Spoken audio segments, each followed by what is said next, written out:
Assalamualaikum warahmatullahi wabarakatuh. Selamat siang teman-teman. Nah, pada kali podcast kali ini kita akan membahas pemikiran Islam modern, yaitu tiga tokoh besar nih teman-teman. Tiga tokoh besar dari ilmu kalam, yaitu Muhammad Abduh, Syekh Ahmad Han, dan Muhammad Iqbal.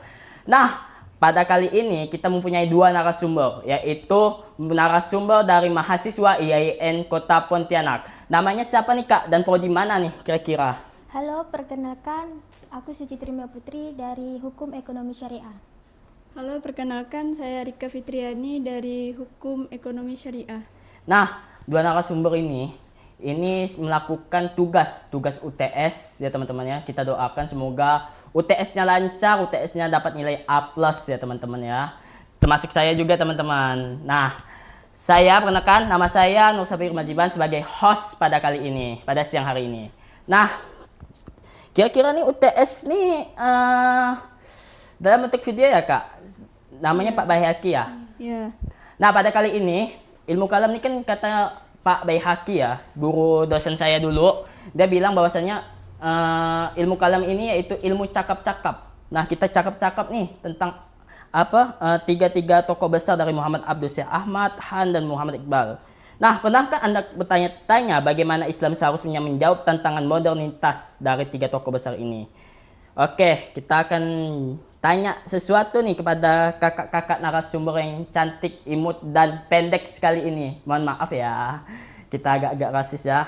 Oke, pertanyaan nih, apa yang dimaksud dengan kalam modern dalam konteks pemikiran Abduh, Ahmad Han, dan Iqbal? Bagaimana mereka mencobakan menyelaraskan teologi Islam dengan tantangan zaman modern? Zaman sekarang nih Kak. Baiklah.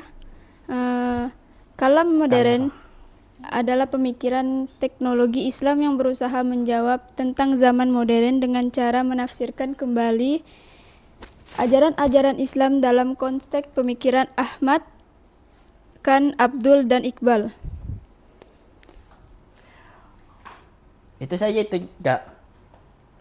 Wah, pendek kali ya teman-teman ya jawabannya ya. Ya enggak apa sih, karena kan lagi siang-siang nih kan, lagi panas, apalagi Pontianak ini kan panas berdengkang nih guys ya. Jadi makanya kakak-kakak ini kurang semangat gitu. Oke, kita lanjut ke pertanyaan kedua ya dari teman-teman ya.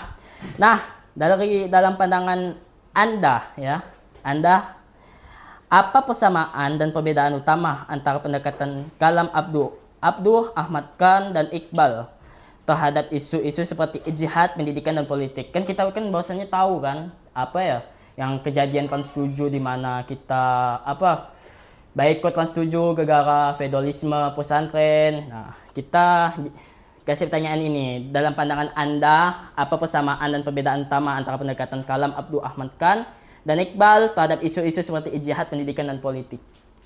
Jadi, saya akan menjawab ini. Jadi, sepengetahuan saya dari persamaan tiga ulama tadi, yang pertama itu ada rasional dan modernis. Jadi, dia tuh lebih menekankan pentingnya penggunaan akal dan menyesuaikan Islam menurut ajaran modern zaman sekarang. Yang kedua yaitu ijab terbuka. Jadi kalau ijab terbuka itu mereka menolak ijab yang lama dan mereka mendorong umat Islam untuk berjihad ke depannya untuk relevan dengan tantangan modern zaman sekarang, Bang. Dan yang ketiga yaitu pendidikan sebagai kunci kemajuan. Jadi semua nilai modern, pendidikan modern dan interaksi ilmu itu menjadi penguat untuk kebangkitan umat Islam zaman sekarang. Dan yang keduanya yaitu perbedaan. Jadi perbedaan dari ketiga ulama ini, yang pertama itu ijtihad tadi. Jadi dari Muhammad Abduh itu mendorongkan ijtihad untuk menafsirkan perkembangan Islam itu menggunakan sesuai akal dan konteks sosial dan modern Mesir. Kalau menurut dari Syed Ahmad Khan, menggunakan ijtihad itu menyesuaikan Islam dengan sains barat cenderung dengan rasionalitik. Dan menurut Muhammad Iqbal, menurut ijtihad itu sebagai dinamika spiritual dan kreatif untuk pembaruan Islam. Dan yang kedua yaitu pendidikan. Kalau menurut Muhammad Abduh itu lebih untuk membangun ilmu agama dan ilmu modern seperti Al-Azhar dalam reformasi zaman sekarang ini. Sedangkan menurut Syahid Ahmad Khan mendirikan ajan kolagen untuk memajukan Muslim India melewati pendidikan Barat. Sedangkan menurut Muhammad Iqbal menekankan pendidikan spiritual dan intelektual untuk membangun manusia yang ideal. Dan yang terakhir yaitu politik. Jadi menurut pemikiran dari Muhammad Abduh, modern itu ingin reformasi atau moral dan sesuai konteks langsung dengan penjajahan.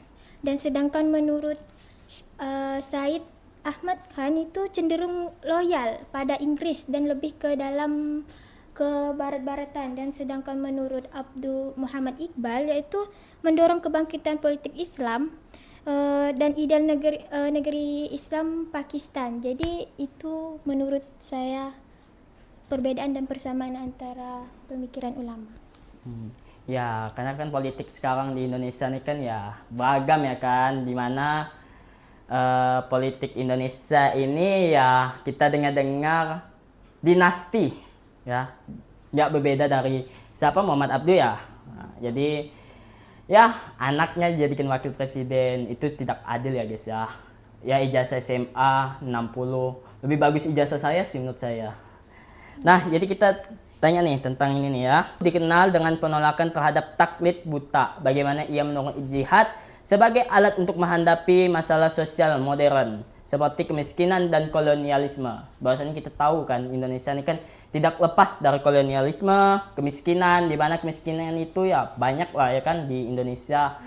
UMR kadang di bawah, kadang-kadang di atas ya kan.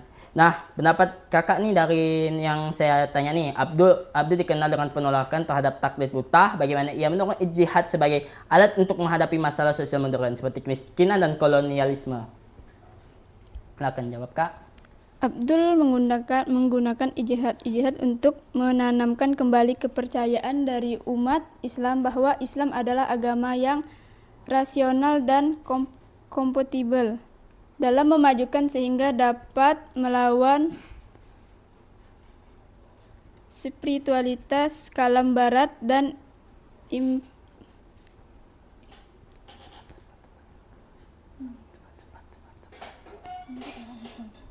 ia menyerukan informasi dalam pendidikan dan sosial ekonomi berdasarkan prinsip-prinsip Islam yang dinamis menunjukkan bahwa sosial untuk kemiskinan dan ketertinggalan ada dalam ajaran Islam itu sendiri, asalkan dipahami melalui ijtihad yang benar dan tidak kaku. Oke, itu saja pertanyaannya kak ya, cukup simpel sih ya. Ya karena kita tahu kan dari tiga tokoh ini, dari Muhammad Abduh ini sangatlah berpenting bagi masyarakat Indonesia. Kalau misalnya Muhammad Abduh ini kan jadi presiden Indonesia, mungkin Indonesia ya udah merata ya kan, udah sangat-sangat metropolitan kita lihat. Kalau Indonesia dikuasai oleh